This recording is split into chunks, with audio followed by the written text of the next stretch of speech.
je suis quelqu'un qui est vraiment dans l'empathie, dans le relationnel, dans l'envie d'aider les autres, dans l'envie de servir. Je pense que cette notion de service en RH est hyper importante. Et puis, en plus, au-delà des relations humaines, c'est d'apporter une valeur, d'apporter des connaissances et des réponses à des personnes qui ont besoin. Salut, c'est Eden, je te souhaite la bienvenue dans Odyssée, le podcast qui voit l'entrepreneuriat comme une aventure épique. Dans cet épisode, j'ai le plaisir d'accueillir Amandine Banchet, recruteur indépendante affiliée au Mercato de l'Emploi, entreprise nationale visant à faciliter le recrutement au sein des entreprises. Amandine est optimiste, profondément humaniste et passionnée par son métier qu'elle développe depuis plus de 3 ans. Dans cet épisode, elle revient sur son parcours et son retour à Troyes après ses études et une première expérience professionnelle à Paris avant de se lancer dans le grand bain entrepreneurial. Je te souhaite une très bonne écoute. Bonjour Amandine. Bonjour Eden. Déjà, comment tu vas ? Super bien, ravi d'être avec toi. Ravi d'être là avec toi ce matin dans les studios de Dojo Digital. C'est le deuxième épisode d'Odyssée. Et là, je suis avec toi pour qu'on parle justement de ton aventure entrepreneuriale que tu as entrepris il y a à peu près 3 ans et 4 mois. On va commencer avec la présentation du personnage.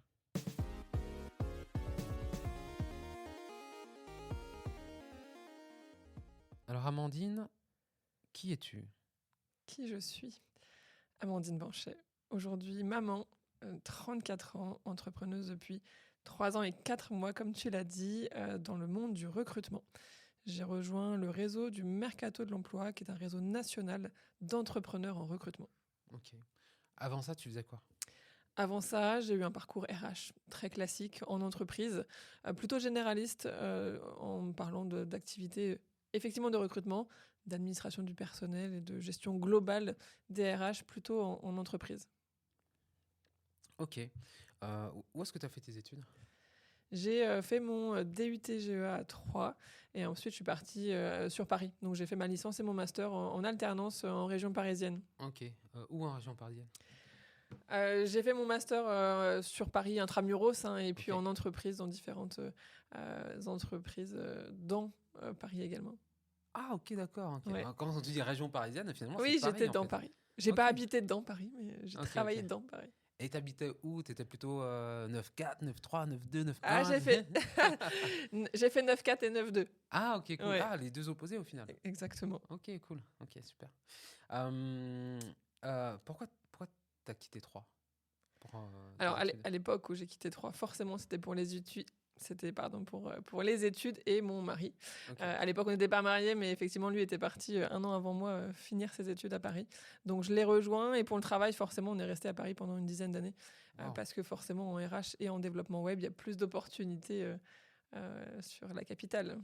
Ok, donc pourquoi t'es revenu pour le coup ?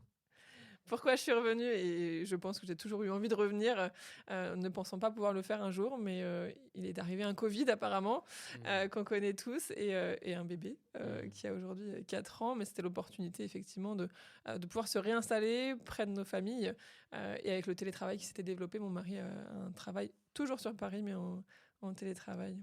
Super. Donc le plaisir de la province au quotidien. Ouais, bah oui. Au final, c'est ce qu'on dit, enfin les gens avec qui j'échange, souvent des entrepreneurs qui ont eu une vie en fait professionnelle à Paris et qui reviennent justement pour le cadre de vie à Troyes. Donc ça, c'est super agréable aussi. Ok, donc retour à Troyes, Yes. d'accord. Et du coup, une activité salariée, toujours. Quand je suis revenue à Troyes, j'étais toujours en CDI, en télétravail, de ma boîte parisienne. Et j'avais déjà en parallèle le Mercato de l'Emploi qui n'attendait que moi pour me développer sur Troyes. Donc j'avais anticipé ce projet de retour professionnel à Troyes. Ok. Et quand tu parles du Mercato de l'Emploi, c'est une association ou c'est une entreprise ? Qu'est-ce Oui. que c'est exactement ? Le Mercato de l'Emploi, c'est une entreprise à mission qui a vocation à fluidifier le marché du travail et à rendre plus serein la recherche d'emploi. Et donc, on est des affiliés. On est 500 indépendants en France et on est affiliés au réseau qui nous permet d'avoir les moyens et la dynamique pour développer nos activités sur nos territoires. Ok.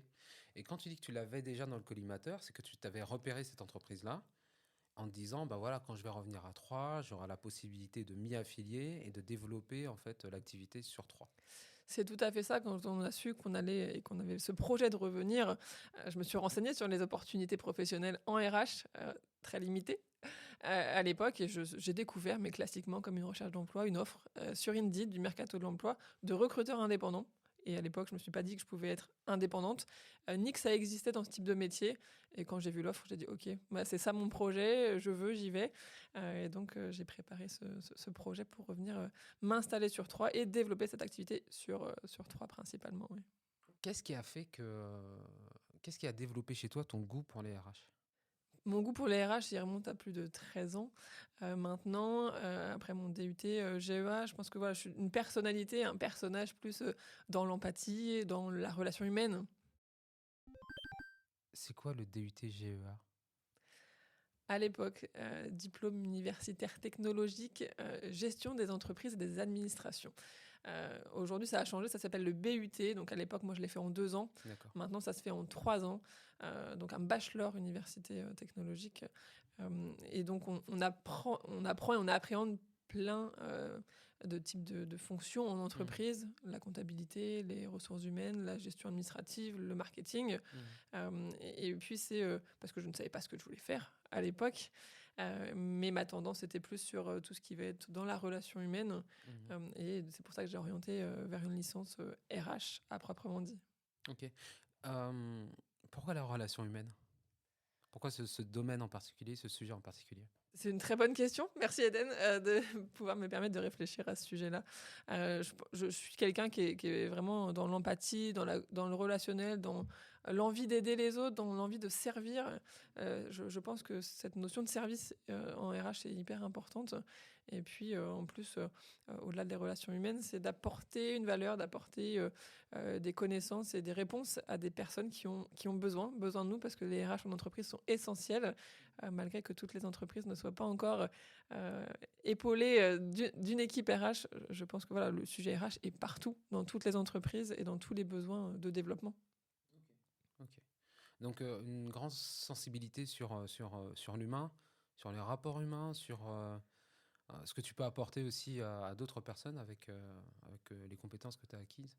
Tout à fait. OK, cool, super. OK. Donc tu reviens à Troyes, tu as cette opportunité de travailler pour le mercato ou avec le mercato.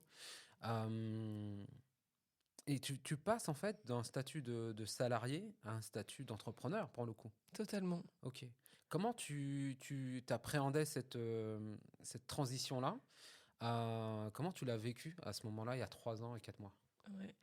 Alors je l'ai vécu sans préparation, sans, ambition au départ en me disant, je me suis pas posé de questions. Mmh. Clairement, pour moi, c'était une évidence et je crois que le recul d'aujourd'hui me permet de me dire que oui, j'ai le tempérament entrepreneur parce que dans tous mes emplois, j'ai toujours été très autonome, très libre, très réactive, proactive et donc j'avais pas peur de passer le cap parce que je suis quelqu'un qui est très autonome finalement dans la vie de tous les jours et c'était une révélation et c'est toujours aujourd'hui une révélation Mmh. 3 ans après, hein, d'avoir, passé le pas sans, me poser de questions. En fait, finalement, je crois que c'était plus facile, d'y aller, de sauter puis de OK. de voir après le Waouh. résultat.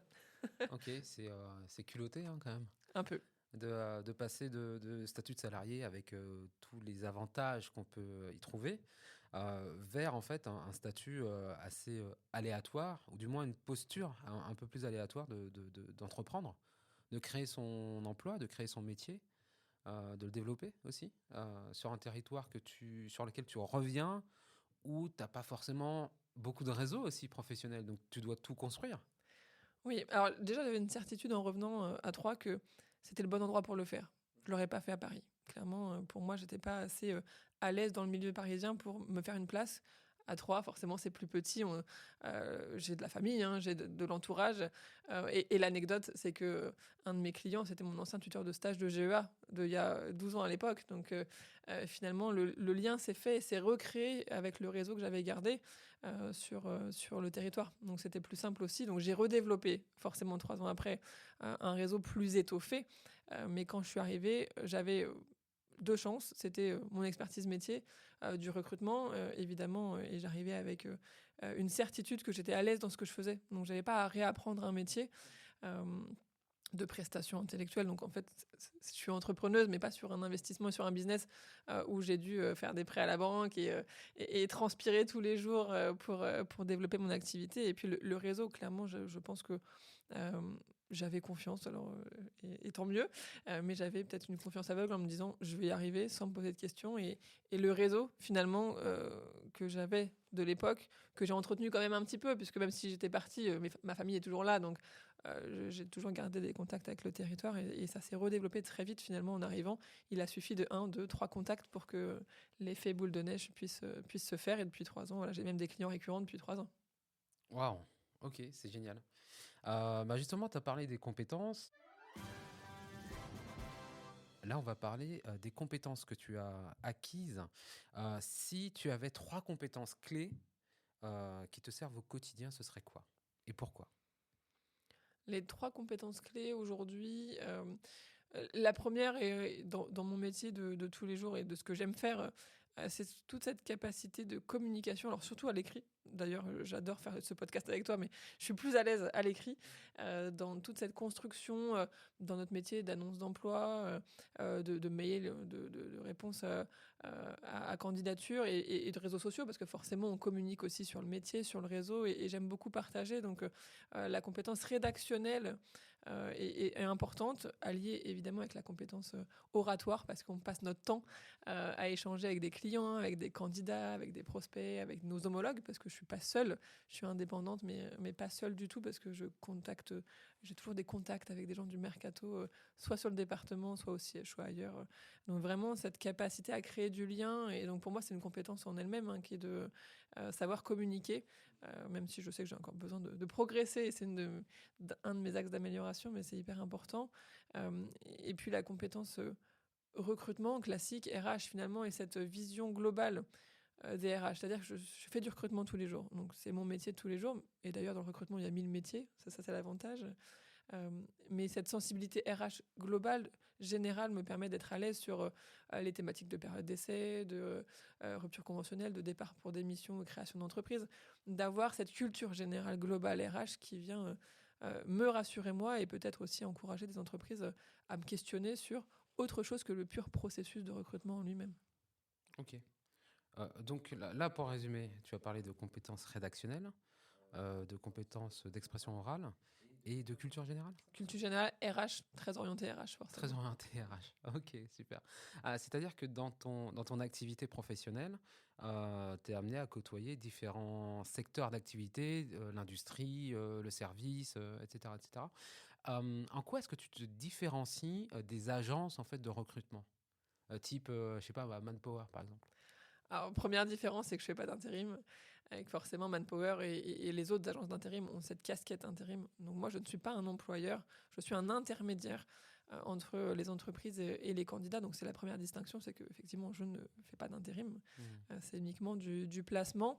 Euh, je suis entrepreneur, je suis chef d'entreprise, donc j'ai cette capacité de comprendre l'entreprise en face de moi, d'avoir les mêmes enjeux au quotidien, de comprendre son discours et d'avoir cette proximité, puisque forcément, j'ai pas les mêmes besoins, j'ai pas la même organisation. Je suis en face de mon client, c'est moi qui l'a derrière dans le processus de recrutement.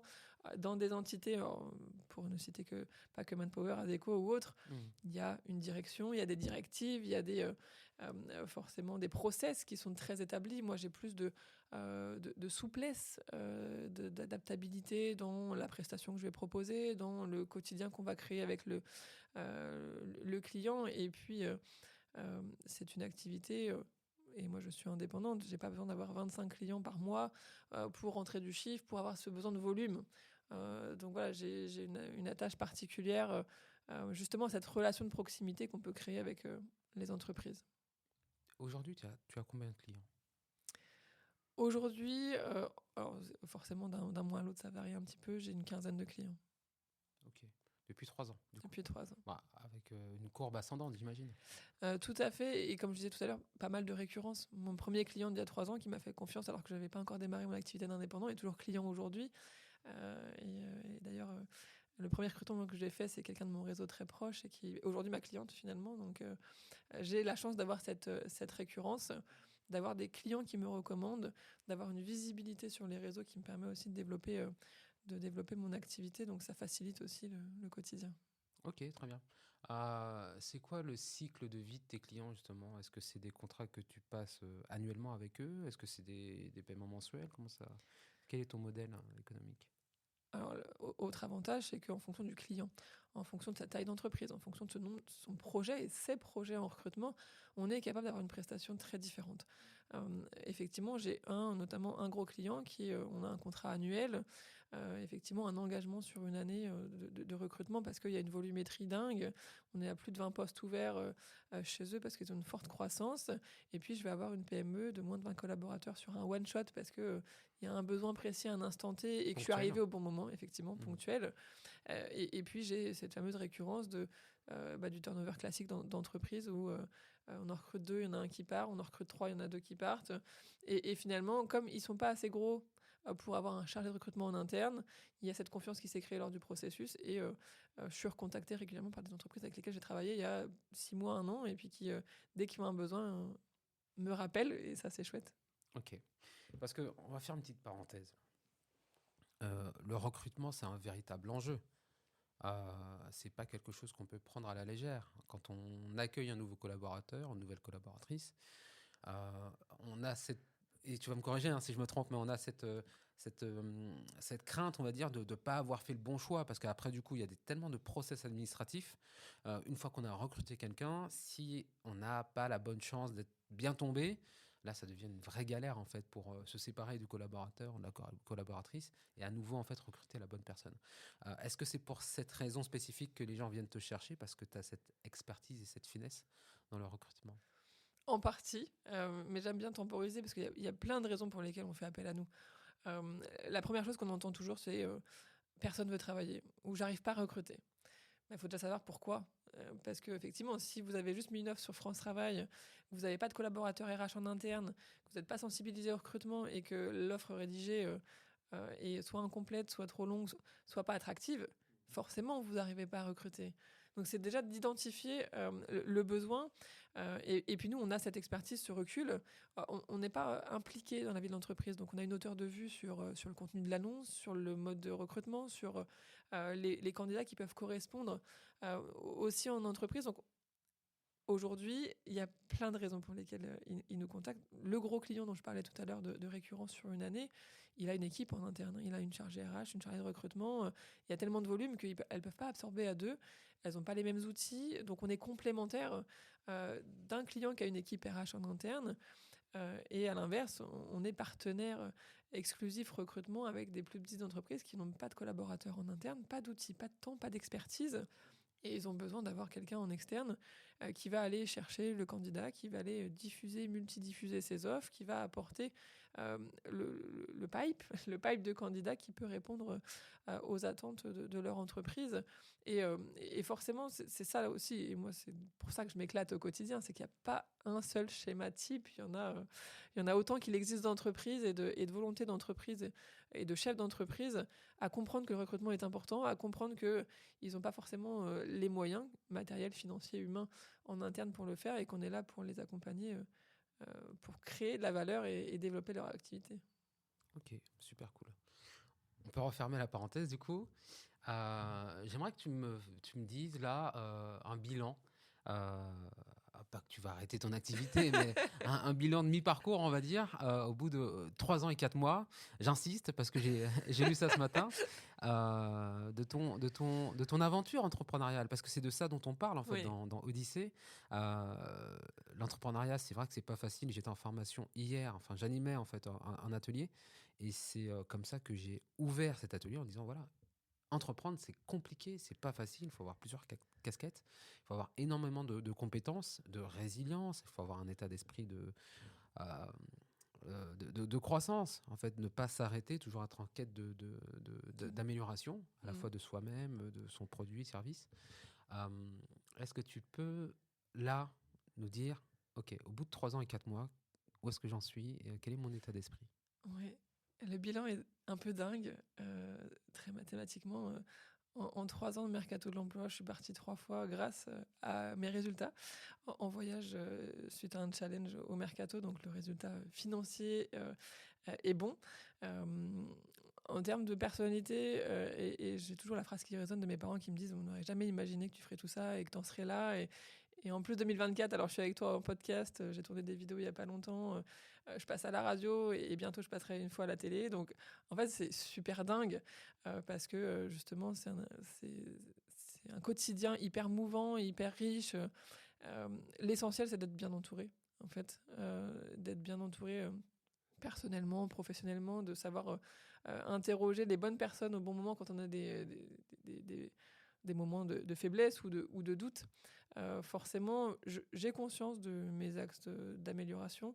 Je ne sais pas où je serai dans 3 ans, je ne sais pas où je serai dans 10, mais grâce à cette aventure, ça m'a ouvert aussi l'esprit sur le futur, l'esprit sur une reconversion possible, sur plein de choses. Et ça me sensibilise à ce monde que je ne connaissais pas, parce que souvent on dit, quand on passe entrepreneur, c'est que souvent on a baigné dedans ou votre entourage est entrepreneur. Moi, c'était pas le cas du tout.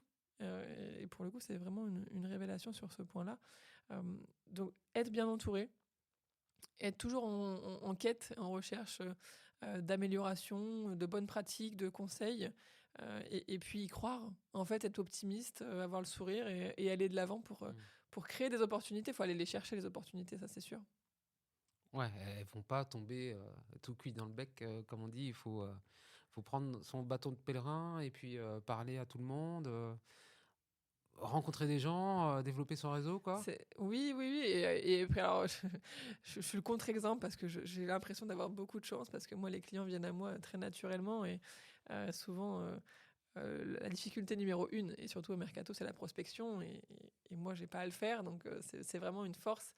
Ah, je la fais de manière différente. Voilà. C'est-à-dire que, voilà, si, j'en fais. Alors, j'ai publié un article sur LinkedIn il n'y a pas longtemps, un post là-dessus, où je ne prospecte pas de manière téléphonique et en porte-à-porte. Je fais du réseautage, je suis dans des clubs d'affaires, il y a de la recommandation et donc forcément mon réseau me connaît, donc j'ai le bouche à oreille. Donc déjà, je dis souvent que je fais rien pour ça, mais en fait, je crois qu'il faut quand même réaliser que si je suis là, c'est pas pour rien non plus et que je suis quand même 100% de mon personnage et de mon personae. Donc si ça fonctionne, c'est que les gens me font confiance à moi en tant que personne, mais c'est vrai que il y a un peu de chance, si j'ai le droit de le dire, un peu de chance, des fois du hasard, et puis Et beaucoup de travail. et beaucoup de travail. Effectivement, faut pas le négliger. Ben oui, parce qu'elles sont très silencieuses, mais tu es venu avec 2 personnes. Est-ce que tu peux nous en parler, du coup? C'est 2 stagiaires? Exactement, et je suis ravie qu'elle puisse participer et écouter ce qu'on est en train de produire. Je suis Oui, elles ravie. sont très calmes, assises, attentives. Alors, Sandy et Anastasia sont avec moi en stage de découverte pardon, du métier de recruteur. Donc, elles vivent toutes les coulisses de ce que je peux vivre au quotidien. Donc, c'est un peu fou et elles s'adaptent hein, parce que du coup, moi, je suis entrepreneur. Donc, le mercredi, je ne travaille pas. Je m'occupe de mon fils. Donc, elles sont super souples et à l'écoute. Et puis voilà, donc c'est le bon exemple pour dire que moi, depuis 3 ans, j'ai accompagné plus de 6-7 personnes, soit en stage, soit en alternance, pour partager mon quotidien, partager mon bonheur que j'ai de faire ce métier-là et transmettre. Peut-être que demain, elles seront futurs recruteurs en entreprise ou ailleurs, peu importe. Mais j'aime transmettre et finalement, la philosophie d'indépendance, c'est aussi de montrer qu'il n'y a pas qu'une solution, qu'il y a plusieurs opportunités et qu'il faut se créer ces opportunités. Donc, merci à vous, les filles, d'être présentes. C'est super. Ça fait 2 fois que tu le mentionnes, que tu travailles pas le mercredi. Est-ce que c'est un effet positif de l'entrepreneuriat? Moi, c'est la même chose, hein. Le mercredi, alors, je ne travaille pas, c'est pas forcément vrai. C'est-à-dire que Je le suis d'accord. matin, je laisse mon fils en fait au centre. J'en profite pour répondre à 2-3 mails et bosser à la maison. Et puis l'après-midi, c'est les activités extra-scolaires, hein, Yes. musique, sport. Ok. Et c'est aussi une liberté qu'on peut s'accorder en tant qu'entrepreneur. Donc, est-ce que c'est quelque chose d'important pour toi? Et est-ce que ton activité d'entrepreneur t'a permis justement d'adapter Clairement. ton agenda? Non, mais clairement, et j'ai fait ça pour ça, et pas que pour ça, évidemment, mais moi, je suis revenue sur 3, mon fils avait 1 an et demi, il en a 4 aujourd'hui. Ça grandit, mais en fait, depuis tout ce temps-là, mais j'ai profité, j'ai vu, j'ai partagé plein de choses avec lui, et puis, comme tu dis, je ne travaille pas, c'est-à-dire que j'ai peu ou pas de rendez-vous, mais mon téléphone, c'est mon meilleur ami. Forcément, je check toujours un petit peu si j'ai des mails ou des appels que j'accepte ou pas de prendre, mais du coup, j'assume de répondre ou j'assume de ne pas répondre. Et pour moi, pour l'instant, à aujourd'hui, je me vois pas faire autrement. Et après, évidemment, de manière exceptionnelle, quand il faut, le forum emploi du Cube la dernière fois, c'est un mercredi après-midi, évidemment, je vais au forum et je fais garder mon fils et c'est OK. En fait, et ça me fait penser à un post récent de Jenny Gauthier-Vallet du Mercato, donc la DG, cofondatrice du Mercato, qui met en avant les rendez-vous avec soi-même. Moi, le mercredi, c'est le rendez-vous avec moi-même et mon fils, mais c'est important d'avoir ces moments-là. Et certes, on est entrepreneur, mais pour moi, le 7 sur 7, 24 sur 24 en tant qu'entrepreneur, il faut s'accorder du temps pour soi, pour sa famille, pour ses activités, peu importe, hein, ses passions, mais c'est important d'avoir ces temps qu'elle appelle les rames, rendez-vous avec moi, avec moi-même, parce que c'est ce qui nous renforce, c'est ce qui nous rebooste, c'est ce qui nous fait du bien. Donc en fait, pour repartir à fond dans l'entrepreneuriat, il faut qu'on soit à fond aussi en lien, aligné avec nous-mêmes et nos forces. C'est ce qui nous préserve aussi. Exactement. Tiens, j'avais une autre question. Est-ce que tu avais de l'appréhension, parce que tu as parlé justement de l'image qu'on a de l'entrepreneur qui fait 200 heures par semaine, Exactement. je ne sais quoi, tu vois, avec des Elon Musk qui dit qu'il faut dormir 4 heures et charbonner toute la journée, quoi. Est-ce que tu avais cette appréhension-là avant de te lancer? Et est-ce que ça te faisait peur? Est-ce qu'au bout d'un moment, tu t'es dit non, finalement, c'est moi qui gère? J'ai pas eu peur parce que justement, c'est ce qui m'a permis de faire ce choix de l'entrepreneuriat, c'est de savoir que je pouvais gérer mon temps. J'ai une activité de recrutement. Alors, on change des vies, mais on ne sauve pas des vies. Donc, ce qui ne se fait pas le mercredi peut attendre le jeudi matin. Et donc, c'est d'avoir conscience que c'est OK. Chaque jour, chaque chose a son temps et son timing. Et j'apprends et j'ai appris grâce notamment à Elisa, que j'ai eu en alternance pendant 15 mois avec moi. Le client qui m'écrivait à midi, il fallait qu'à 14h, je lui ai répondu. Il m'a dit, si c'est demain matin, c'est OK. Et cette phrase, je la dis souvent, c'est OK. Et si c'est pas aujourd'hui, c'est demain, c'est OK. Il n'y a pas... Il n'y a pas mort d'homme. Voilà, il n'y a pas mort d'homme, il n'y a pas urgence vitale. Même si j'aime être réactive, en fait, il faut être équilibré et OK avec ses propres engagements, en fait, finalement. Donc, moi, tout est OK de ce côté-là. Et puis, tout dépend de là où tu mets ton curseur. Quand tu dis réactivité, c'est quoi? Est-ce que c'est dans les 24 heures? Est-ce que c'est dans les 48 heures? Est-ce que c'est dans les 72 heures? C'est aussi... faut s'imposer ça aussi, tu vois, et pas se contraindre. C'est vrai que la réactivité dans l'heure, tout ça. Les gens sont habitués à ça, ou se sont habitués. Voilà. Je pense que c'est l'avantage aussi d'être à son compte, c'est de fixer ses propres règles aussi, quoi. C'est-à-dire, moi, ma réactivité, c'est 24 heures. Et je m'engage à vous répondre dans 24 heures. Enfin, jusqu'à 24 heures, quoi. Oui. Voilà. Très bien. Mais moi, je vais continuer à apprendre sur ce point-là. À pas avoir de surréactivité. Des fois, même en surréactivité, des fois, on fait pas forcément les bons choix. Donc, de prendre ce recul nécessaire et de se dire, OK, c'est OK. Je lui réponds demain matin, c'est OK. Ça change 3 heures ou 6 heures, ça change pas grand-chose de différence. Justement, c'est une excellente transition pour parler des pièges.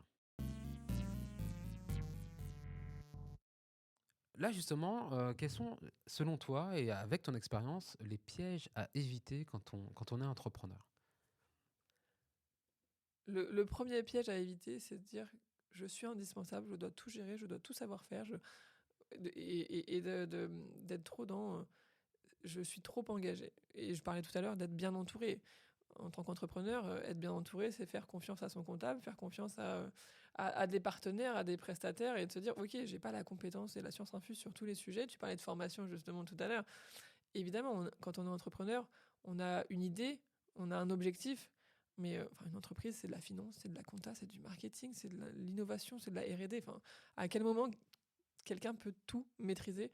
Donc le piège, c'est de pas de se dire, de se mettre trop la pression sur le besoin de tout maîtriser et tout savoir faire tout seul. C'est vrai. C'est vrai qu'on ne sait pas tout faire et tu l'as très bien dit tout à l'heure en fait. L'entourage, mais aussi la capacité à déléguer ou à trouver en fait la bonne personne qui saura faire ce qu'on ne sait pas faire ou ce qu'on n'a pas le temps de faire. Donc cette fameuse compétence qu'on peut externaliser. Est-ce que tu as un autre piège à éviter qui te vient?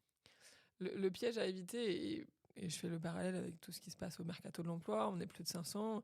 Ce qui revient souvent, et comme moi je ne prospecte pas téléphoniquement et en porte-à-porte, ça impressionne souvent la plupart des recruteurs, parce que les recruteurs, leur premier frein souvent quand ils se lancent, c'est la prospection. Et ce sujet-là, pour moi, il est hyper important de dire, c'est OK, vous n'aimez pas décrocher votre téléphone, faites autrement. Alors vous essayez peut-être une fois, hein, mais en fait, il ne faut pas aller à l'encontre de qui vous êtes. En gros, il faut trouver les méthodes qui vous conviennent, qui vous correspondent, qui correspondent à vos valeurs, et éviter de se faire du mal profondément quand on peut trouver une solution pour faire autrement, quoi. Ouais. C'est marrant que tu dis ça parce que c'est exactement ce dont j'ai parlé hier pendant mon atelier en leur disant, mais si vous êtes à l'aise à l'image, si vous avez d'excellentes compétences en communication et que filmer une vidéo pour vous c'est facile, bah, allez sur les réseaux sociaux qui favorisent la vidéo, quoi. Et ne vous forcez pas à faire quelque chose qui relève de l'effort, Mm. qui relève de la contrainte. Alors, je sais bien qu'on parle de sortir ou d'étendre sa zone de confort. Tout à fait. Donc, c'est pas antinomique, on peut faire les deux. Mais surtout quand on est en phase de lancement, de démarrage, il faut capitaliser sur ce sur quoi on est bon, en fait. Exactement. Si tu es bon en faisant une vidéo et que tu peux faire passer un message qui est super pertinent, efficace, percutant en 1 minute sur TikTok, bah vas-y. Après, bon, il faut que la cible aussi soit sur TikTok. Donc, il y a des variables aussi à gérer. Mais en tout cas, donc, je te rejoins complètement dans ce que tu dis. En fait, c'est voilà, être à l'aise et être aligné avec qui on est aussi. Voilà. Important. Et pas forcément se travestir et tout ça. Donc, c'est vrai que c'est un des freins principaux hein, quand on est entrepreneur, quand on se lance, quand on développe. C'est j'ai pas envie de me travestir et puis de faire un truc sur lequel je suis pas à l'aise, quoi. Ouais. Voilà. Ouais. Alors, et je rebondis juste sur ce que tu viens de dire, sur il faut capitaliser sur les forces, les compétences. Ça me fait penser, nous, à la convention du Mercato de l'année dernière, on a eu la chance d'avoir Edgar Gros-Piron sur scène, skieur renommé, qui nous disait justement, il faut arrêter de... J'aime bien mettre la tête dans le seau, hein, quand je suis pas bon là-dessus, je suis pas bon là-dessus. Non, faut mettre en avant ses compétences, faut capitaliser sur ses forces, avoir conscience de ses faiblesses sans trop en parler, parce que forcément, et c'est pareil en entreprise, si on dit juste aux collaborateurs là ça va pas, là ça va pas, là ça va pas, comment ils s'améliorent? Allons capitaliser sur les forces pour que les faiblesses soient moins omniprésentes et qu'ils progressent naturellement des deux côtés, sur ses compétences et pour les développer encore plus, et sur ses points d'amélioration. Exactement, pas sur ses défauts. Maintenant, on va parler de ta quête. Si on imagine une montagne, et puis tu disais tout à l'heure, en fait, tu sais pas où tu seras dans 3 ans, dans 10 ans.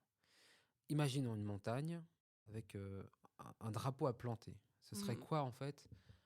Déjà, ta vision, parce que finalement, la quête, c'est la vision. Qu'est-ce que tu veux apporter? Et quel est l'objectif que tu te fixes, en fait, pour gravir cette montagne et planter ton drapeau? Ce serait quoi, en fait? Je fais partie de celles, à l'époque, qui n'arrivaient pas à se poser des objectifs, parce que pour moi, ça me faisait peur d'avoir des objectifs, et j'y allais plutôt à l'aveugle.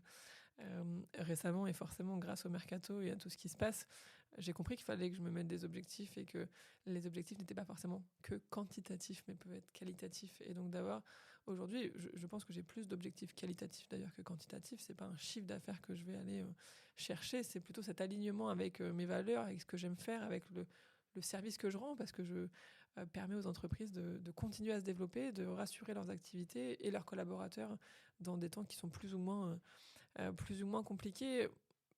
Mon objectif qualitatif aujourd'hui, à 3 ans et toujours, c'est ce développement.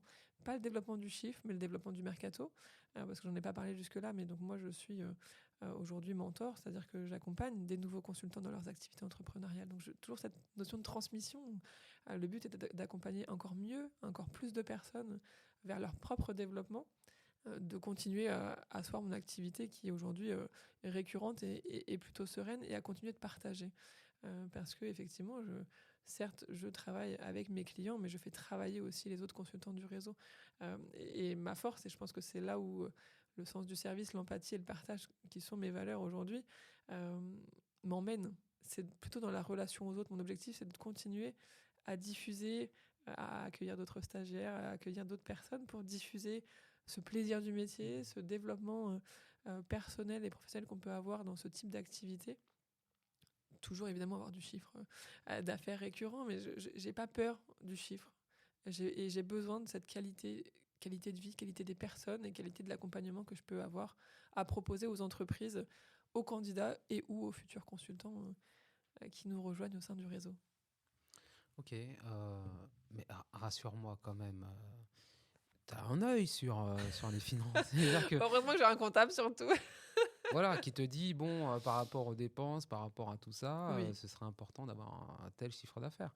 On n'est pas obligé de rentrer dans le détail, mais en gros, c'est quand même un équilibre à avoir entre les valeurs que l'on porte et puis la santé financière de son activité. Oui. Bon, Ah, mais on peut en parler, j'ai aucun tabou sur le sujet. Moi, j'ai l'avantage d'avoir... Alors déjà, en prestation, nous, c'est une prestation de service, donc on est sur des... j'ai pas besoin de faire 10 recrutements par mois pour être sur un équilibre. Il faut que je fasse deux recrutements et demi sur des choses pour avoir un revenu correct et moyen qui correspond à ce dont j'ai besoin ou je peux attendre. Et puis... l'avantage à côté, c'est que j'ai des dépenses, mais je suis indépendante, j'ai pas de locaux, j'ai pas d'investissement financier. Donc en termes de dépenses, effectivement, les billets de train pour aller à Paris, voir des clients ou les déjeuners le midi, ça me permet, quand on a un chiffre, une prestation à 2 000, 4 000, 5 000 euros et 1 000 euros de dépenses, dans tous les cas, j'ai l'avantage d'avoir une activité qui permet l'équilibre assez naturellement d'entrée-sortie des chiffres. Et puis je vais être très honnête jusqu'au bout, c'est que en 3 ans, j'avais le chômage, donc j'ai pu capitaliser en trésorerie, donc ce qui me rassure et ce qui me permet d'avoir de la visibilité sur les prochains mois et années, parce que finalement, effectivement, j'ai perçu le chômage et je l'assume totalement. C'était l'objectif aussi de se dire, je me lance, je sais pas si je vais réussir, j'ai le chômage si j'ai pas de chiffres, et concrètement, j'ai pris mon chômage à 100%. Donc 2024, c'est l'année du plus de chômage. Donc voilà, c'est aussi une nouvelle quête, un nouvel objectif. Bah, super. Ok, mais en fait, il n'y a pas de sujet. Tout le monde fait ça. Je veux dire que quand tu passes de salarié... On le dit pas beaucoup. Disons-le en fait, Ouais. tu vois. C'est l'état d'esprit du podcast, hein, tu vois. Quand tu passes de salarié où tu capitalises en fait, si tu veux, tu vois, dire que tous les mois, ça part en fait. Tu capitalises sur ton chômage, ok. Et quand tu deviens entrepreneur, tu as cette possibilité en fait de toucher ton chômage le temps de te lancer en fait. Et heureusement parce que ça c'est un filet de sécurité. Clairement. Et ça aide beaucoup en fait, tu vois, dans cette phase de lancement. Qui est pas facile. Tu démarres pas avec 10 clients, avec un portefeuille en fait de clients. Non. Quand tu te lances, tu as 0 client, tu clair. pars de 0 et donc du coup, tu fais pas de rentrée de chiffre d'affaires tout de suite, quoi. Tu vois. Et on n'atteint pas en fait une rentabilité dans les 6 premiers mois, même dans la première année. Oui, clairement. Tu vois. Ouais. Donc là, tu es en train de dire que tu commences à te payer, c'est ça?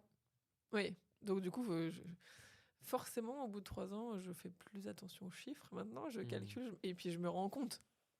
Clairement, quand j'ai une simulation de mon bulletin de paye et que je vois les charges, ça change tout à fait la sérénité que je pouvais avoir, qui n'était pas me poser de questions parce que j'avais le chômage qui rentrait. Donc là, je me questionne un peu plus. Alors, à côté de ça, j'ai fait de la trésor pendant 3 ans. Donc j'ai quand même une sérénité parce que sur le compte en banque, il y a suffisamment pour l'instant. Mais effectivement, demain, dans 6 mois, dans 2 ans, je ne sais pas ce qu'il en sera. Donc j'apprends à être plus, comment je dirais, attentive, à être un peu plus pragmatique. Merci ma comptable parce que grâce à elle, elle m'a quand même dit que j'avais oublié d'envoyer des factures et qu'il y en a que j'avais pas reçues sur le compte en banque. Donc heureusement qu'elle est là. Je dois progresser sur cette partie d'organisation et effectivement et de suivi de l'activité parce que moi je vais à 1000 à l'heure. Je suis avec toi en podcast. Mardi j'étais à Paris pour faire des vidéos. La semaine prochaine je vais en formation client à Paris. Je fais 1000 choses et j'adore ce quotidien, mais du coup j'ai peu de temps et je prends pas assez de temps de me poser et de prendre du recul et de réfléchir et de remplir mes tableaux Excel de suivi, etc.